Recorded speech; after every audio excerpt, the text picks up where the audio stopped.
దేవీ భాగవతం ఎవరి కోసం చెప్పవలసి వచ్చింది, ఎందుకోసం చెప్పవలసి వచ్చింది, ఆ చెప్పిన వాళ్ళు ఎవరు, దాని ఫలితం ఏమిటి, పర్యవసానం ఏమిటి, దాని గురించి వాళ్ళ కొంత ప్రస్తావించడం జరుగుతుంది.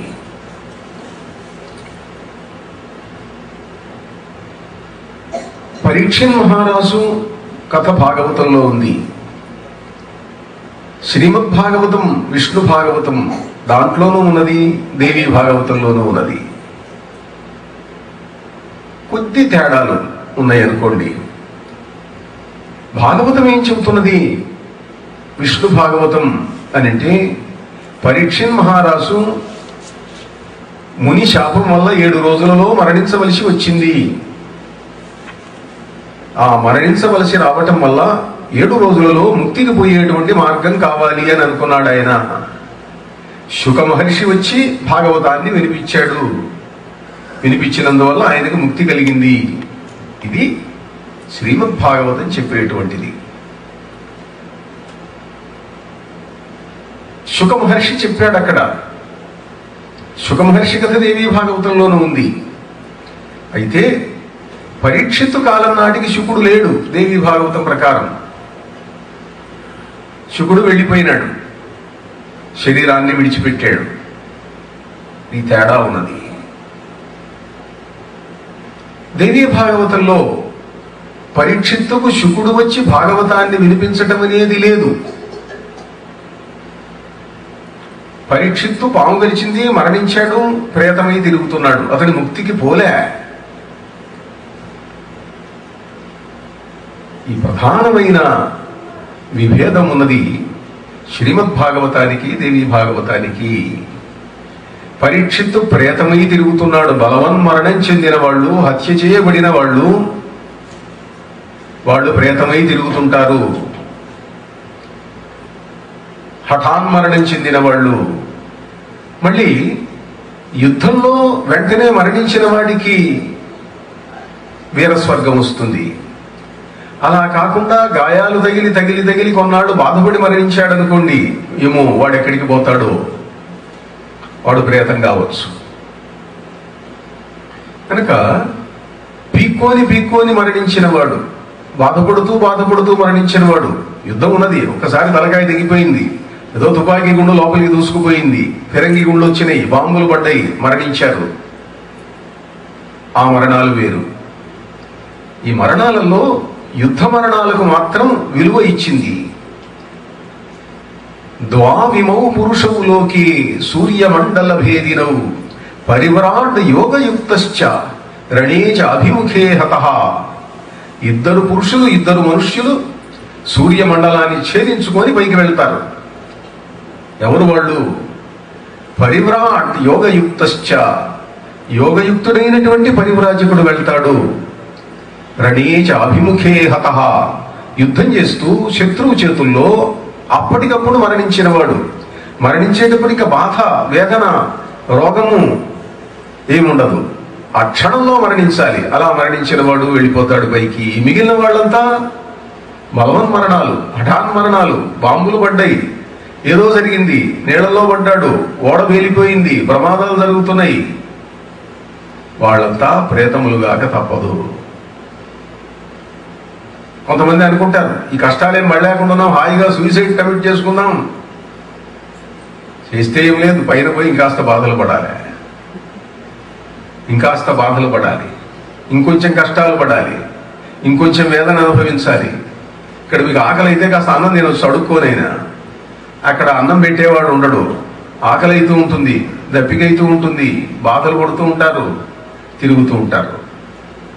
పరీక్షిత్తు ఆ రకంగా తిరుగుతున్నాడు.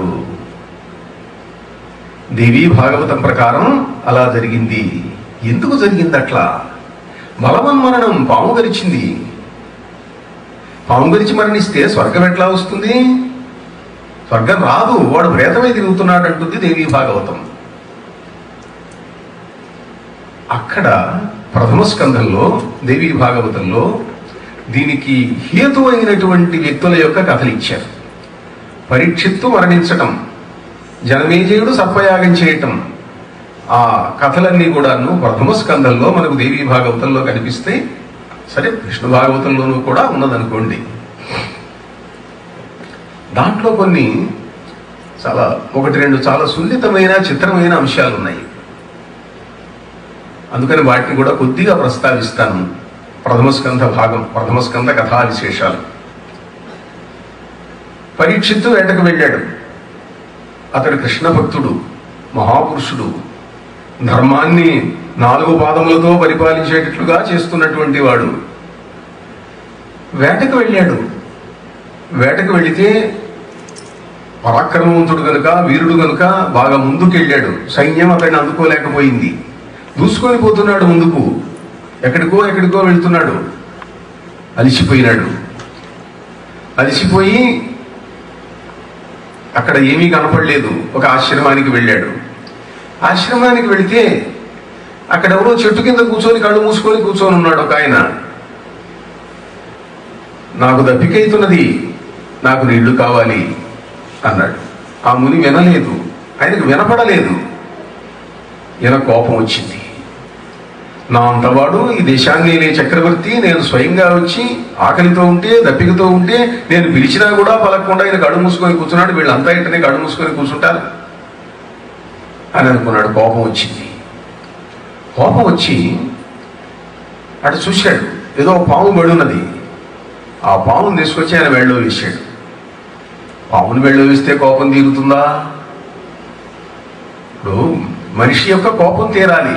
ఏదో కోపం, ఆ కోపం తీర్చుకోవడానికి ఆయన ఎన్నుకున్న మార్గం అది. ఆ విసుగులో, కోపంలో అలా వెళ్ళాడు. వెళ్ళేటప్పటికి కాసేపటికి ఎవరో పిల్లలు చూశారు, ఆడుకుంటూ ఉన్న పిల్లలు చూసి అన్నారు, మీ నాయన మెళ్ళో పాముందిరా, చచ్చిందో బతికిందో ఎవరికి తెలియదు, మీ నాయన మెళ్ళో పాము ఉన్నది, అయ్యో ఆయన కలుస్తుందో ఏమో. మా నాయన మెళ్ళో పాము వేశాడా ఎవడన్నా? అట్లనా? వాడి కోపం వచ్చింది. వాడు ఇంకా రాలే ఆ తండ్రి దగ్గరికి. వాడు కౌశికి నది అన్న నదీ తీరంలో పిల్లలతో ఆడుకుంటున్నాడు. వాడు ఏదో వేదం చదువుకుంటున్న కుర్రాడు, ఆడుకుంటున్నాడు. వాడు అంటాడు, ఓడక వింటి గోపున మహోరగముంగొని వచ్చి తెచ్చి మారు మాటాడకయున్న మజ్జనకు నంసతలంబున వెట్టి దుర్మద క్రీడ చరించు రాజు హరకేశవులడ్డిననైన చచ్చువో ఏడవనాడు తక్షక ఫణీంద్రు విషానల హేది సంహతిన్. పాము తీసుకొచ్చి మా నాయన వెళ్ళో వేశాట. ఎవడు వేశాడో వాడు తక్షకుడు కలిసి చచ్చురుగాక ఏడవ రోజు అన్నాడు. దుర్మద క్రీడ జరించు రాజు హరకేశవులడ్డిననైన చచ్చువో ఏడవనాడు తక్షక ఫణీంద్రు విషానల హేతి సంహతిన్. ఈ మాట అన్నాడు. అంటూనే కౌశికి నదిలో నీరు తీసుకున్నాడు, శపించాడు, నీళ్లు నదిలో వేసేసాడు. ఇంటికి వచ్చేటప్పటికి వాడు ఆయన మెళ్ళో పామున్నది. ఇక్కడ భారతం, భాగవతం, దేవీ భాగవతం వీటిల్లో సంఘటనల్లో కొద్ది తేడా కనిపిస్తుంది. భారతంలోనైతే పాము తీసి అవతల పారేశాడు, వాడు తపస్సంపన్నుడు అని ఉంది. భాగవతంలో పిల్లగాడు ఆడుకుంటున్నాడు, ఆ పాము కలుస్తుందో అయ్యో మా నాయన్ని ఏం చేస్తుందో అని ఆయన ఏడవడం మొదలు పెట్టాడు. ఇంత శపించాడు, మళ్ళీ ఏడుస్తున్నాడు. వాడు నాయనకు మెళుకు వచ్చింది, లేచి చూశాడు, తీసి అవతల పారేసి ఏమిరా ఏం జరిగింది అన్నాడు. ఇలా జరిగింది నాన్నగారు, నేను శపించానండి అన్నాడు. అదేమిట్రా, ఎందుకు శపించావురా నాయన? శపించడం అనేది పనికిరాదురా, క్రోధం పనికిరాదు. కోపం ఉంటే అంతకు మించిన శత్రువే ఉన్నది నాయన. తపశక్తిని మింగేస్తుంది కోపం, కనుక కోపించరాదయ్యా, ఎందుకు చేశావు ఈ పని అన్నాడు. కోపం వచ్చిందండి అనేశానండి. శాపం తిప్పరా? నాకు తిప్పే శక్తి లేదండి, ఇచ్చే శక్తే కానీ తిప్పే శక్తి లేదు. కొంతమందికి శాపం ఇవ్వటం వరకే, దాన్ని తిప్పడం చేత కాదు. అశ్వత్థామకు అస్త్రాన్ని ప్రయోగించడం వరకే తెలుసు, బ్రహ్మశిలో నామక అస్త్రాన్ని, దాన్ని వెనక్కు తిప్పడం తెలియదు. అర్జునుడికి తెలుసు, రెండు అలా ఉంటాయి. అనేటప్పటికీ ఆయన చూశాడు, కళ్ళు మూసుకున్నాడు. ఆ అబ్బాయి ఇంత పని చేశాడు, వచ్చినవాడు మహారాజు, ఆయనకు తెలుసు, ఆయనకు దివ్య దృష్టి ఉన్నది కనుక. ఆ పరీక్షిత్తు యొక్క ఆయువు అయిపోయింది, అతడి మరణం తప్పదు. మావాడిచ్చిన శాపం నిమిత్త మాత్రం లాభం లేదు. అందుకని ఓ శిష్యుడిని పిలిచాడు, గౌరముఖుడు అని చెప్పి. ఆ గౌరముఖుడిని పిలిచి, ఒరే నువ్వు వెళ్ళి మహారాజు దగ్గరికి పోయి చెప్పిరా, జరిగిన సంఘటన అంతా చెప్పు. ఆయన చేతనైతే ఆయన ప్రయత్నం ఆయన చేసుకుంటాడు, చేతనైతే ఆయన ప్రయత్నం ఆయన చేసుకుంటాడు. గౌరముఖుడు వెళ్ళాడు. ఈ సంఘటన ఇలా జరిగిందండి.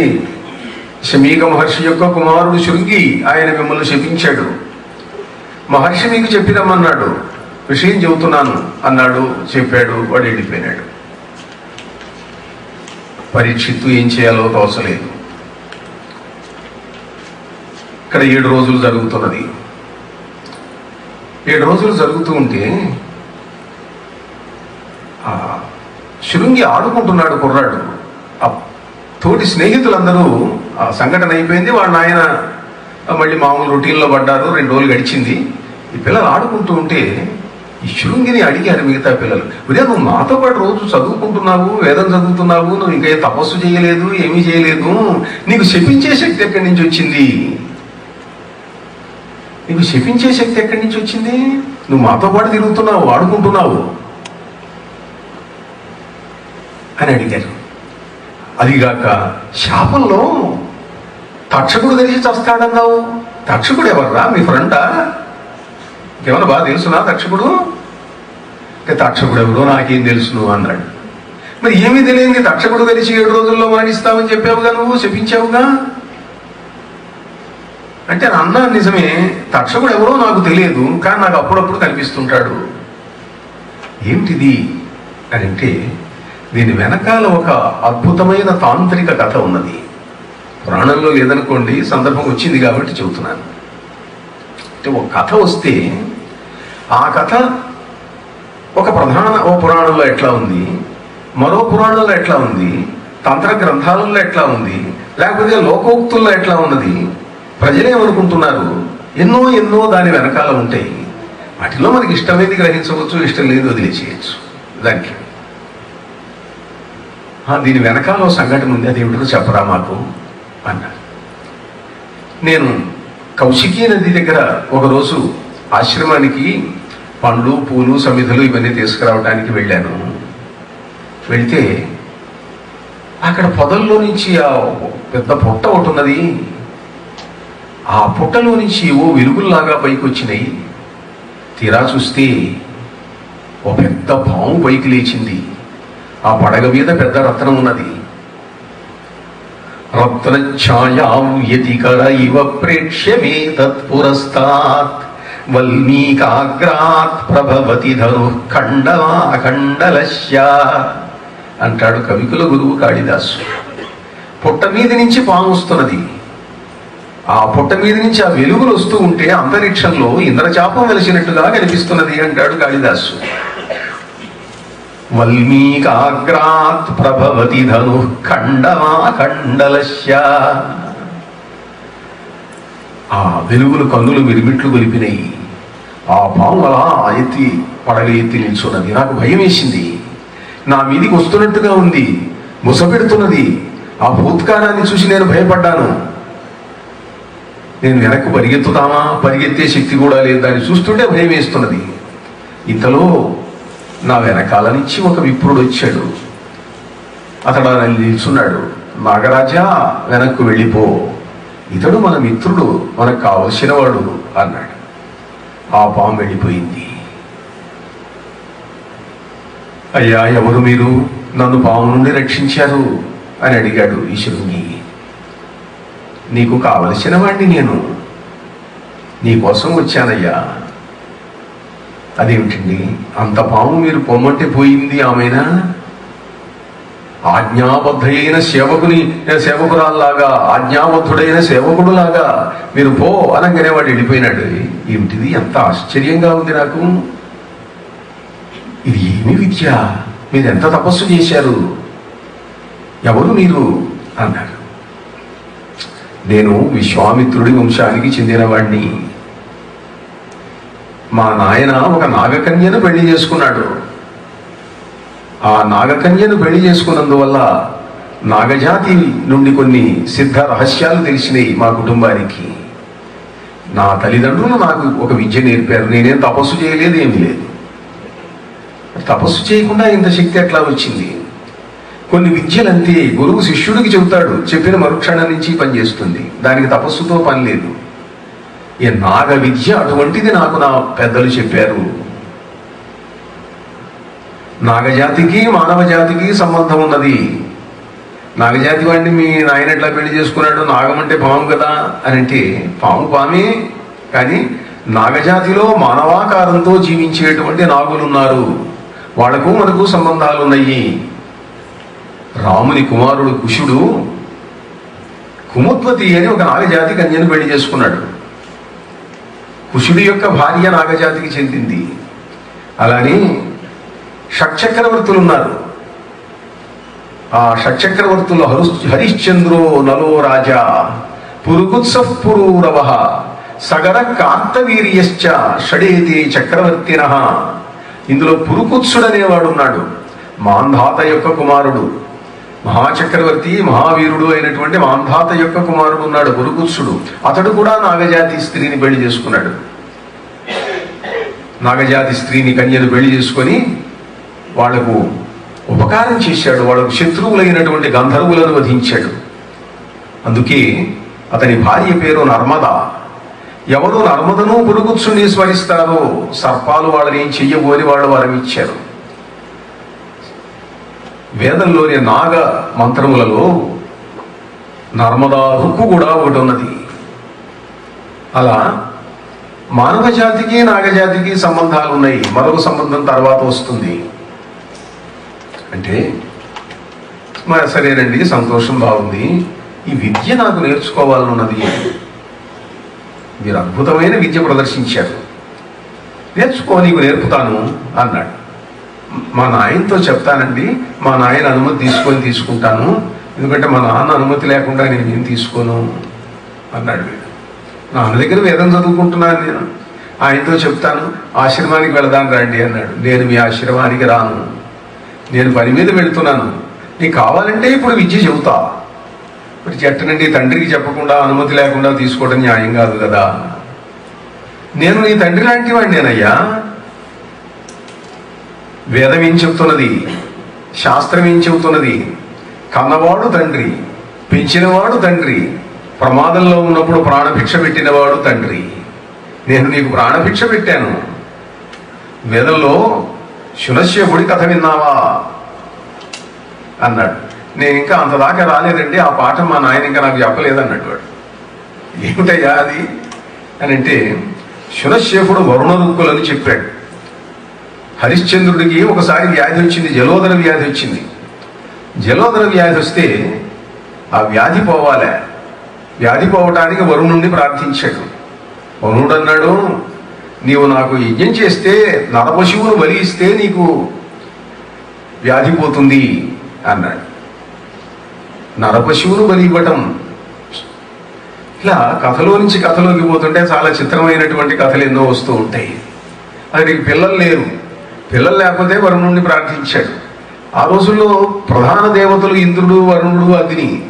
చాలా పురాతన కాలంలో ఇప్పుడున్న దేవతలు శివుడు, విష్ణువు, అమ్మవారు, హనుమంతుడు, రాముడు, భీముడు వీళ్ళంతా రాకముందు ప్రాచీన దేవతలు వేరు. ఒకప్పుడు ఇంద్రమతం ఉండేది ఈ దేశంలో, ఒకప్పుడు బ్రహ్మమతం ఉండేది ఈ దేశంలో. ఆ రోజుల్లో ఇంద్రుడిని తప్ప ఎవరిని ప్రార్థించేవాళ్ళు కాదు. ఆ ఇంద్రుడి కథ గాయత్రిని గురించి చెప్పేటప్పుడు వస్తాను, ఇప్పుడు వదిలిపెట్టి. అలా ఈ వివిధ దేవతలు ప్రాచీన కాలంలో ఉండేవి.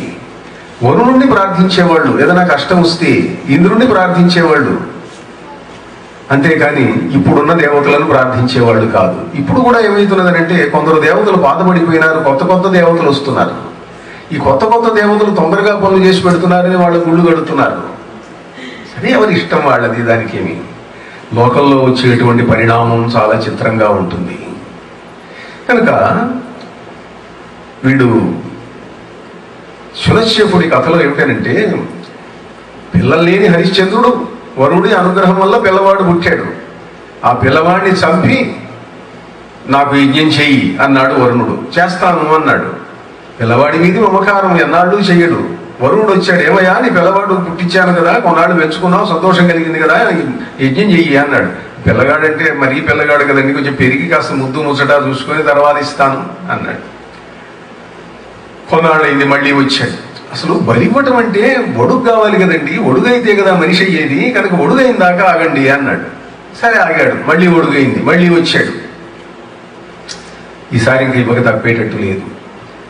ఈ పిల్లగాడి సంగతి తెలుసుకొని అడవికి వెళ్ళిపోయినాడు, పారిపోయినాడు తప్పించుకొని పారిపోతే వరుణుడు వచ్చి శపించాడు, నీకు జలోదర వ్యాధి కలుగునుగాక, దాంతో చస్తావు నువ్వు అన్నాడు. యజ్ఞం చేస్తే గాని బతకడు. కొడుకేమో ఎక్కడికో వెళ్ళిపోయినాడు. ఏం చేయాలి అప్పుడు మంత్రులు సలహా ఇచ్చారు. కొడుకంటే కొడుకును ఇస్తానని కదండి మీరు అన్నారే, ఉన్న కొడుకును పెంచుకోండి, దత్తు తెచ్చుకోండి, వాడిని బలివ్వండి. ఇది బాగానే ఉందనుకున్నారు. బాగానే ఉందనుకొని వెతకటం మొదలుపెట్టారు మంత్రులు, సైనికులు, సేనాపతులు అందరూ కూడా. ఎవడైనా పిల్లగాడిని ఇస్తాడా మహారాజు గారికి, యజ్ఞం చేస్తాడు, చంపుతాడు, దాంట్లో రహస్యం ఏం లేదు అనేటప్పటికి ఎవరిస్తారు చూస్తూ అజీగర్తుడు అని ఒకడు ఉన్నాడు. వాడికి 3 పిల్లలు ఉన్నారు. చాలా పేదవాడు, తిండికి జరగటం లేదు. ఏమరా మన పిల్లలు ఎవరన్నా ఇస్తే ఎట్లా ఉంటుందంటావు అన్నాడు భార్యతోటి. మీ ఇష్టం, ఇస్తే ఇచ్చుకోండి, చిన్నవాడిని నేను ఇవ్వను, వాడు నాకు చాలా ముద్దన్నాడు. మరి పెద్దవాడు నా కర్మాధికారి, వాడిని ఇస్తే ఎట్లా అన్నాడు. మధ్యవాడు వింటున్నాడు ఇదంతా. సరే నన్ను ఇవ్వండి అన్నాడు. ఏమంటాడు పాపం. వాడిని ఇచ్చాడు. మహారాజు ధనం ఇచ్చాడు. వాడు వెళుతూ వాడన్నాడు, తల్లిదండ్రులకు కానివాడిని అయిపోయినాను నేను, దేవుడికి కూడా కానివాడిని, ఎందుకంటే దేవుడే నన్ను తినబోతున్నాడు, కనుక నన్ను ఎవడు రక్షిస్తాడు నన్ను అనుకుంటూ పోతున్నాడు. పోతుంటే దోవలో విశ్వామిత్ర మహర్షి యొక్క ఆశ్రమం వచ్చింది. ఆశ్రమంలో విశ్వామిత్రుడు కూర్చొని ఉన్నాడు. రాజభటులు దోవలో ఆశ్రమం ఉన్నది కాబట్టి నమస్కారం చేసిపోదామని ఆ సైన్యాధికారి ఎవరో లోపలికి వెళ్ళారు. వాళ్ళతో పాటు వీడు కూడా వెళ్ళాడు. వీడు వెళ్ళి ఆయన కాళ్ళ మీద పడి, అయ్యా నన్ను రక్షించండి, నన్ను కాపాడండి అని కాళ్ళు పట్టుకున్నాడు. ఏమైందిరా నాయన నీకు, ఎవరు నువ్వు అన్నాడు. నేను అజీగర్తుడి కొడుకునండి, మధ్యవాడిని, నన్ను ఇట్లా అమ్మారు మహారాజుకు, నన్ను చంపుతాట, యజ్ఞం చేస్తాట, నన్ను మీరు రక్షించాలా అన్నాడు. అంటే ఆయనకు 9 కొడుకులు ఉన్నారు. ఒరే మీలో ఎవరన్నా వెళ్ళండి రా అన్నాడు. వీడి బదులు ఎవరన్నా వెళ్ళండి అన్నాడు. మేమేం వెళ్ళమన్నారు వాళ్ళు. చూస్తూ చావటానికి ఎవడు వెళ్తాడు, ఎవడు ఇష్టపడినప్పుడు బుద్ధి లేదురా మీకు, నేను చెప్తే వెళ్ళనంటారా. కిరాత హూణాంధ్ర పుడింత పుల్కసాహ, మీరంతా కిరాతులు, హూణులు, ఆంధ్రులు అవుదురుగాక అని చెప్పించాడు. అంటే ఆయన చెప్పించిన వాళ్ళలో వీళ్ళు కూడా ఉన్నారన్నమాట. అప్పుడు ఉన్నవాడు అంటే అనాగరిక జాతుల్లో వేద విద్య ఏమీ లేకుండా వాళ్ళలో కలిసిపోండి అని చెప్పించాడు అనమాట. సరే సులశేపుణ్ణి తీసుకెళ్లారు. యజ్ఞానికి విశ్వామిత్రుడికి కూడా ఆహ్వానం వచ్చింది. యజ్ఞానికి వెళ్ళాడు ఆయన కూడా. యజ్ఞం జరుగుతున్నది. ఈ ఉపస్తంభానికి పశువుగా నరపశువును కట్టారు. నరపశువును కడితే ఆ సులశేపుడికి విశ్వామిత్రుడు చెప్పాడు, ఒరే ఆ యజ్ఞం మొదలు పెట్టంగానే నువ్వు పని చెయ్యి, నేను నీకు మంత్రం చెబుతా, ఆ మంత్రం చెయ్యి, ఏం జరుగుతుందో చూడు అన్నాడు. వరుణ మంత్రం చెప్పాడు విశ్వామిత్రుడు. ఆ మంత్రం సులశేపుడు ఇంకా యజ్ఞంలో ఇతన్ని బలివ్వాలి, బలిచ్చే సమయం వస్తున్నది.